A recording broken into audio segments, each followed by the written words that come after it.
Hello students, welcome to our YouTube channel Shiksha Sindhu, an ocean of knowledge. Today we are going to discuss database keys, some very important terms. Database keys, key क्या है? Key is the attribute or a group of attributes that can help in identifying the entities of an entity set. यानी किसी table के records को पहचानने में जो help करते हैं हमारी ऐसे एट्रीब्यूट्स क्या कहलाएंगे? की एट्रीब्यूट्स कहलाएंगे. ER मॉडल की हमने बात की थी. ER मॉडल में भी एक ये इम्पोर्टेंट कंपोनेंट है की attributes. So different keys we have primary key, we have candidate key, alternate key, composite key, secondary key and foreign key. These 6 are the keys which we have in a database. So you can see in the list referential integrity also, but it is not a key. Referential integrity एक concept है जो हमको follow करना होता है. It is not a key. So keys जो हैं वो 6 हैं. Primary key जो हमारा सबसे इम्पोर्टेंट की है. तो बात करते हैं प्राइमरी की. तो कभी भी किसी टेबल के अंदर जब हम रिकॉर्ड्स एंटर करते हैं, जब डेटा एंटर करते हैं, तो ये ज़रूरी है कि हर एक रिकॉर्ड को एक अलग पहचान मिले, एक अलग आइडेंटिटी मिले. सिंपल सी बात है कि जैसे आप एक मोहल्ले में जाएंगे, आप एक लोकेलिटी में जाएंगे या किसी मल्टी स्टोरी बिल्डिंग में जाएंगे, कॉम्प्लेक्स में जाएंगे, तो वहाँ पर आप हर एक फ्लैट को, हर एक घर को कैसे पहचानेंगे? उसके फ्लैट नंबर से, उसका हाउस नंबर जो भी होगा. आप किसी मार्केट में जाते हैं तो शॉप नंबर से आप शॉप्स को पहचान सकते हैं. तो इसी तरीके से जब भी आप कोई रिकॉर्ड एंटर करते हैं टेबल के अंदर, तो टेबल में the records should be identified uniquely.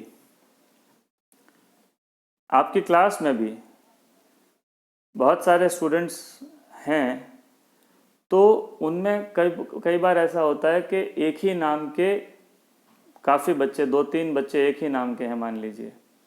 तो आप उनको कैसे रिकॉर्ड, उनका आइडेंटिफाई कैसे करेंगे उनको? तो there must be a unique identity. तो आपकी क्लास में अगर कॉमन नेम से बच्चे हैं तो आप उनको कैसे पहचानते हो? रोल नंबर से पहचानते हो.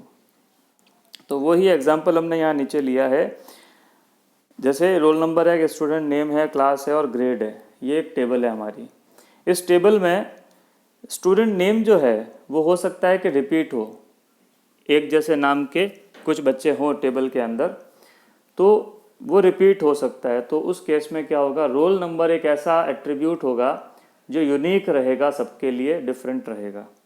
ऐसे ही अगर आप एक बात करें एम्प्लॉय टेबल की, तो एम्प्लॉय नंबर जो है वो सबके लिए यूनिक होगा.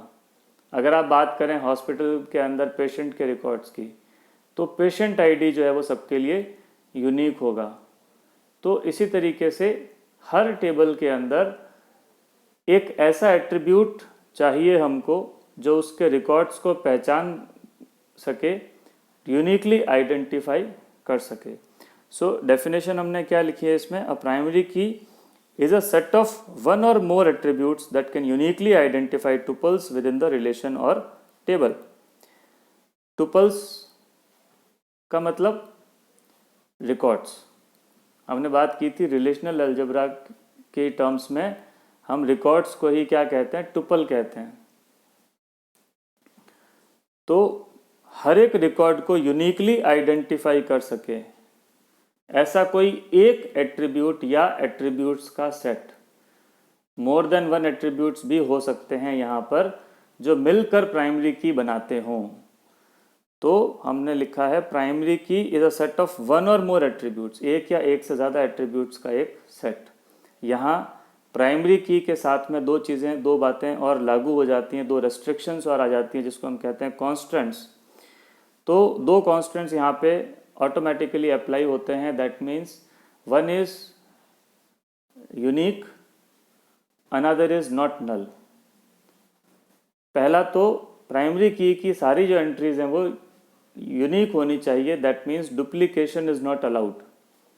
जैसे यहाँ पर रोल नंबर 101 है, आपने एक बार 101 लिख दिया, अब अगला कोई भी रिकॉर्ड हो उसमें 101 आप नहीं लिख सकते, 101 उसको नहीं दे सकते आप नंबर, बिकॉज ये अगर प्राइमरी की आप इसको यूज़ करते हो तो इट मस्ट बी यूनिक, क्योंकि हम यहाँ डेफिनेशन में भी कह रहे हैं यूनिकली आइडेंटिफाई।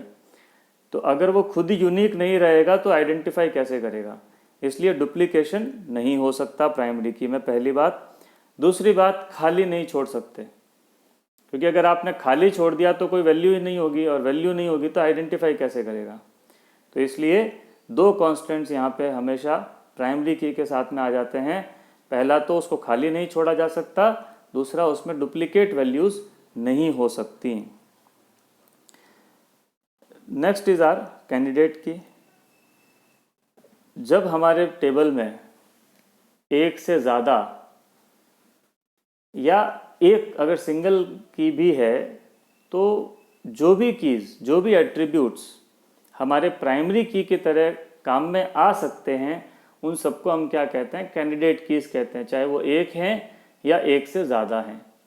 जैसे ऊपर वाली टेबल में रोल नंबर कैंडिडेट की हो गया, इस टेबल में आप देखोगे सप्लायर नंबर, सप्लायर नेम और सिटी, जो एग्जांपल हमने लिया है सेकंड वाला, सप्लायर नेम और सिटी, यहाँ पर सप्लायर नंबर भी यूनिक है, और हम ये मान के चलें अगर कि सप्लायर नेम भी सबके लिए यूनिक होगा, मतलब एक ही नाम से एक ही रिकॉर्ड होगा आपके पास, तो इस केस में सप्लायर नेम भी प्राइमरी की हो सकता है। तो ये दोनों ही क्या होंगे, यहाँ पे कैंडिडेट कीज कहलाएंगे। We can use supplier number or supplier name as a primary key, कोई भी हम इसमें से यूज कर सकते हैं, either supplier number or supplier name को हम प्राइमरी की बना सकते हैं। तो ये दोनों ही क्या कहलाएंगे, कैंडिडेट कीज कहलाएंगे। Next is our alternate key. तो अल्टरनेट की का मतलब क्या हुआ, ऐसी की जो प्राइमरी की नहीं बनी लेकिन बन सकती है, वो अल्टरनेट की है। जैसे अभी अपन ने इसी एग्जांपल में देख रहे हैं, जो पीछे लिया था, supplier number or supplier name हमारे पास कैंडिडेट कीज़ हैं। तो इन दोनों कैंडिडेट कीज़ में से सप्लायर नंबर को अगर हम प्राइमरी की यूज़ करते हैं तो सप्लायर नेम हमारे लिए क्या हो गया, अल्टरनेट की। अल्टरनेट का मतलब वैसे भी होता है यही कि ये नहीं तो दूसरा, अल्टरनेट। तो सप्लायर नंबर अगर हम प्राइमरी की नहीं बनाते तो हम किसको बना सकते थे, सप्लायर नेम को बना सकते थे। तो ये दोनों ही कैंडिडेट कीज़ हैं और दोनों में से कोई एक ही प्राइमरी की बनेगा। तो जो प्राइमरी की बन गया उसके अलावा जो बचा वो अल्टरनेट की है। अ कैंडिडेट की that is not the primary key is called an alternate की। क्लियर है? कैंडिडेट की, वो कैंडिडेट की जो प्राइमरी की नहीं बन सका वो अल्टरनेट की है। तो यहाँ पे supplier number or supplier name दोनों ही कैंडिडेट कीज़ हैं।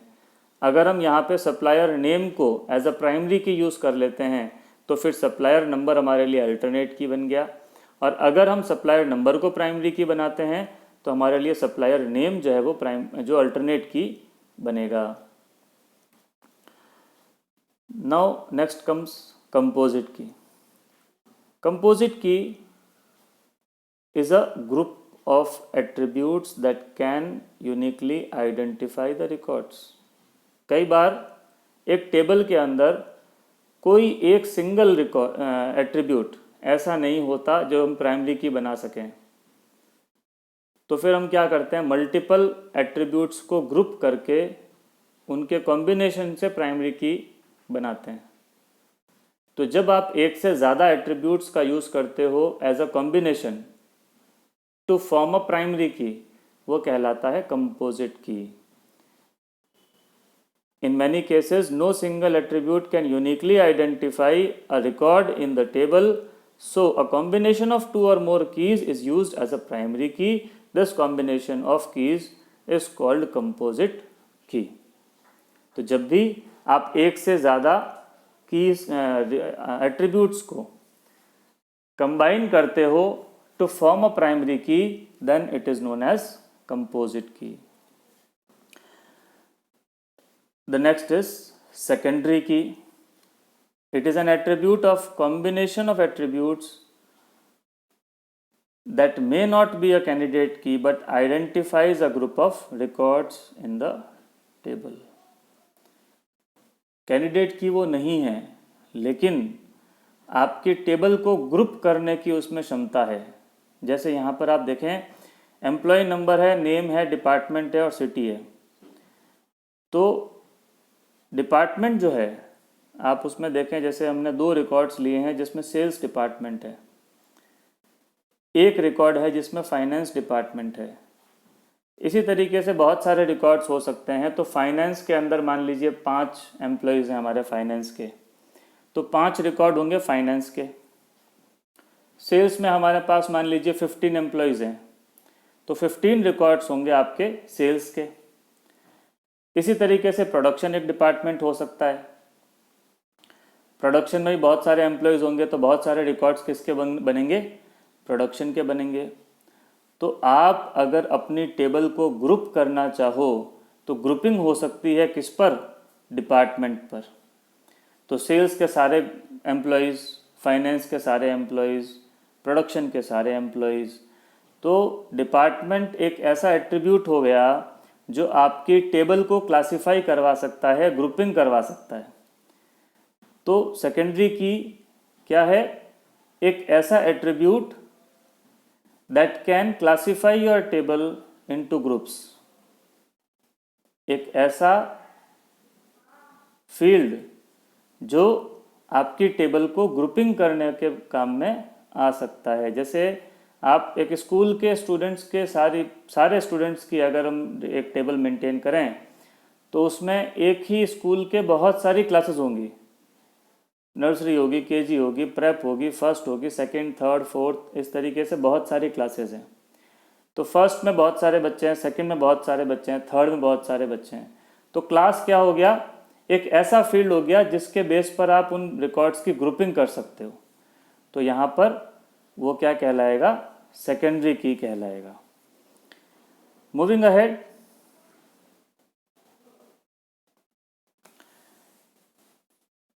फॉरेन की, one of the most important concepts foreign की। कई बार एग्ज़ाम में आपको छोटे क्वेश्चंस मिलेंगे, प्राइमरी की से रिलेटेड, कंपोजिट की के क्वेश्चंस मिलेंगे। फॉरेन की का क्वेश्चन अक्सर आपको पूछा जाता है, समझना ज़रूरी है इसको। A non key attribute whose values corresponds to the values of a primary key of some other table is known as foreign key. यहाँ पे जैसे हमने 2 टेबल्स ली, स्टूडेंट टेबल और रिजल्ट टेबल।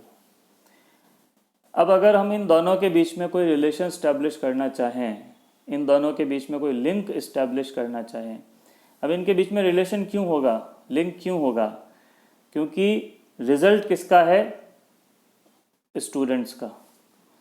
तो उन स्टूडेंट के रिकॉर्ड्स जिनका यहाँ पे रिजल्ट हम स्टोर कर रहे हैं रिजल्ट टेबल के अंदर, उन स्टूडेंट के डिटेल्स हमको कहाँ से मिलेगी? स्टूडेंट टेबल से मिलेगी।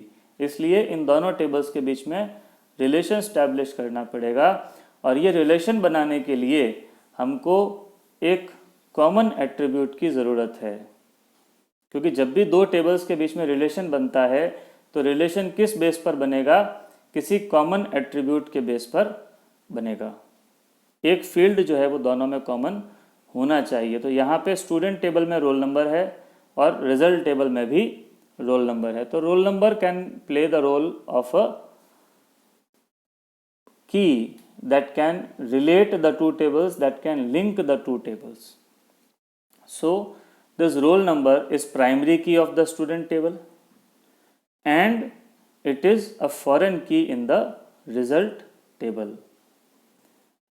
तो फॉरेन की क्या है? एक ऐसा कॉलम, एक ऐसा एट्रीब्यूट जो किसी बेस टेबल का प्राइमरी की होगा और उसी की वैल्यूज़ को लेकर हम एक टेबल को रिलेट करेंगे और जो रिलेटेड टेबल होगी उसमें वो फॉरेन की कहलाएगा। तो फॉरेन की जो एट्रीब्यूट है हमारा वो रोल प्ले करता है लिंकिंग का, रिलेशन का। तो यहाँ रिजल्ट टेबल्स को रिलेट किया गया है स्टूडेंट टेबल से।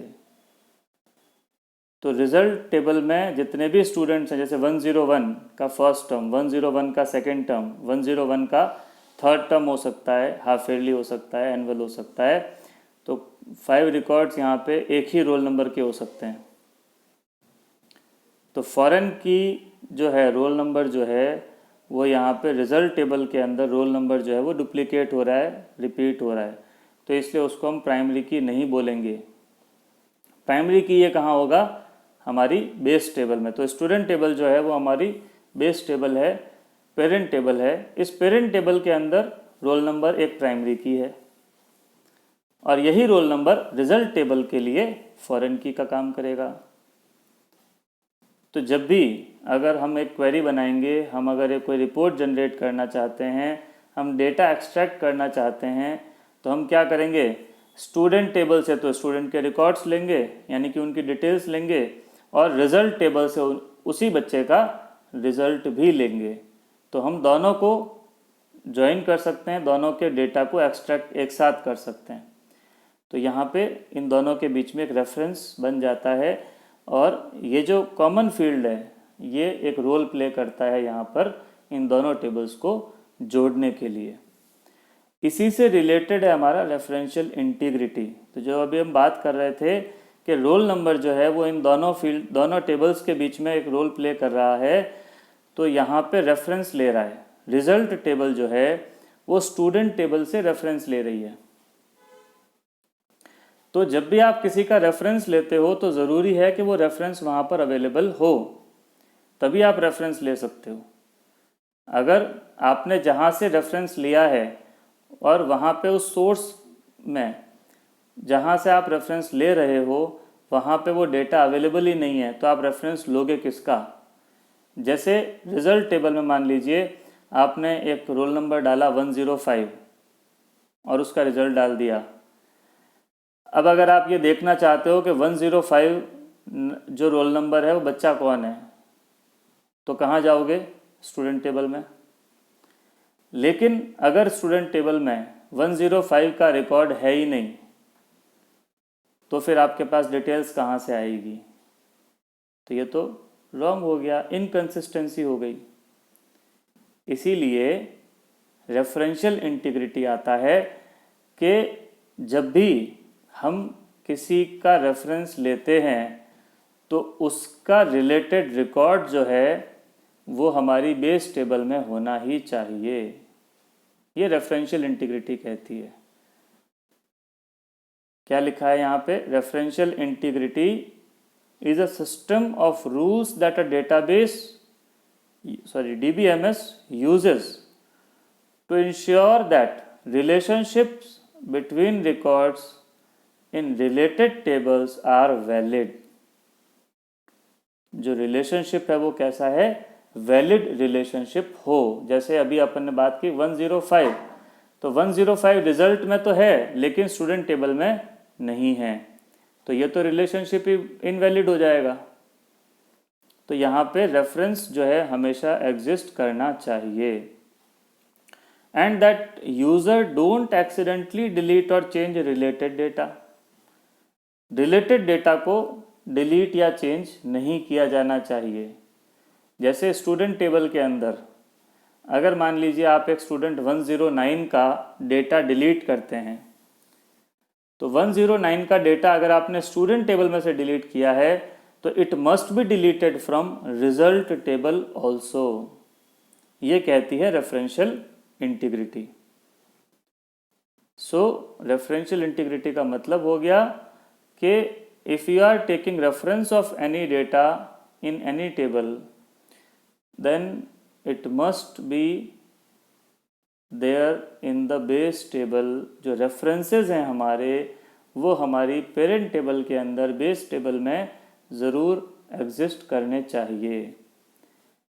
इनवैलिड रिलेशनशिप नहीं होना चाहिए, ये रेफरेंशियल इंटीग्रिटी कहती है। So this was the concept of keys and integrity में हमने बात की रेफरेंशियल इंटीग्रिटी की। सो वेरी इम्पोर्टेंट कंसेप्ट्स हैं ये सब, और क्वेश्चंस हमेशा बनते हैं बोर्ड एग्ज़ाम्स में इनसे related. So be very careful about all this. You can repeat the video if you can't understand anything, and you can comment me also if you don't understand the things. So I think video पसंद आया होगा और आप लोगों को समझ में आया है मेन इम्पॉर्टेंट जो चीज़ है। Thank you.